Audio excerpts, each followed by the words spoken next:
পাকা আমের মৌসুমে শেষবারের মতো কাঁচা আমের টকঝাল মিষ্টি আচার বানিয়ে নিলাম। আশা করি সম্পূর্ণ ভিডিওটা দেখবেন, আপনাদের ভালো লাগবে।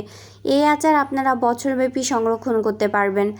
এই টকঝাল মিষ্টি আচার তৈরি করার জন্য এখানে আমি 2 কেজি পরিমাণ কাঁচা আম নিয়েছি। এগুলাকে ছিলে খুব ভালো করে পরিষ্কার করে ধুয়ে ছোট ছোট পিস করে কেটে নিব। অন্যদিকে একটা মশলা তৈরি করে নিব। সেজন্য এখানে 2 চামচ পরিমাণ দিয়ে দিচ্ছি আস্ত জিরা, 2 টেবিল চামচ দিয়ে দিব এখানে আস্ত ধনে,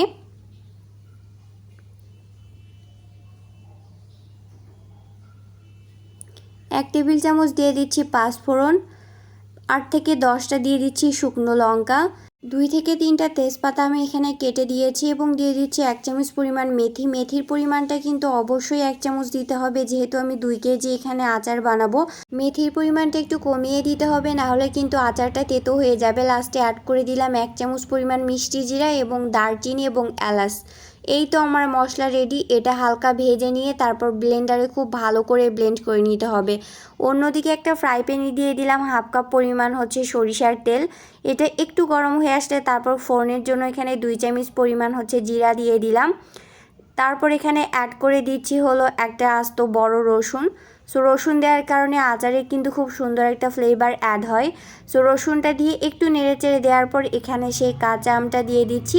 দেওয়ার পর এটা খুব ভালোভাবে কিন্তু তেলের সাথে একটু নেড়েচেড়ে মিশিয়ে দিতে হবে।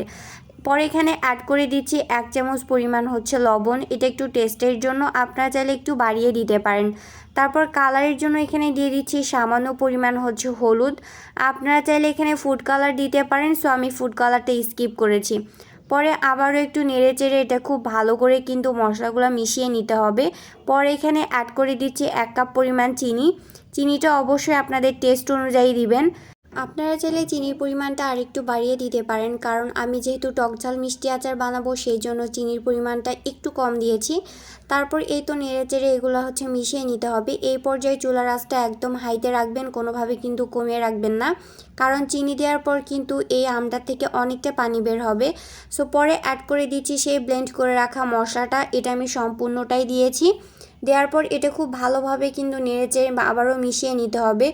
এই পর্যায়ে আচারের ভিতর 8 থেকে 10টা কাঁচা লঙ্কা দিয়ে দিব। এতে করে আচারের ভিতর খুব সুন্দর একটা ফ্লেভার অ্যাড হবে। আপনারা চাইলে কিন্তু এখানে শুকনো লঙ্কাও দিতে পারবেন। আচার সংরক্ষণের জন্য এখানে আমি সাদা সিরকা বা ভিনেগারটা ব্যবহার করব। যেহেতু আমি 2 কেজি পরিমাণ আচার করছি, সেজন্য এখানে আমি 4 টেবিল চামচ পরিমাণ ভিনেগার দিয়ে দিব। আপনাদের কাছে যদি ভিনেগার বা সাদা সিরকা না থাকে, সেক্ষেত্রে আপনারা 1 টেবিল চামচ পরিমাণ লেবুর রস ব্যবহার করবেন। এতে করে কিন্তু এই আচারটা আপনারা বছরব্যাপী সংরক্ষণ করতে পারবেন। আচারটা কিন্তু কোনোভাবেই নষ্ট হবে না। ভিনেগার দেওয়ার পর এটা খুব ভালোভাবে কিন্তু নেড়েচেড়ে মিশিয়ে নিতে হবে। অনুরোধ থাকবে ভিডিওটা ভালো লাগলে অবশ্যই শেয়ার করে দিবেন, লাইক করবেন, কমেন্ট করবেন এবং ইউটিউব চ্যানেলটা সাবস্ক্রাইব করে দিয়ে পাশে থাকা বেল বাটনটা অন করে রাখবেন। সো লাস্টে আচারের স্ট্রং একটা ফ্লেভারের জন্য এখানে 1/2 কাপ পরিমাণ সরিষার তেল অ্যাড করে দিলাম। দিয়ে আচারটা আবারও নেড়েচেড়ে খুব ভালো করে মিশিয়ে নিতে হবে। এই তো হয়ে গেল আমের টকঝাল মিষ্টি আচার।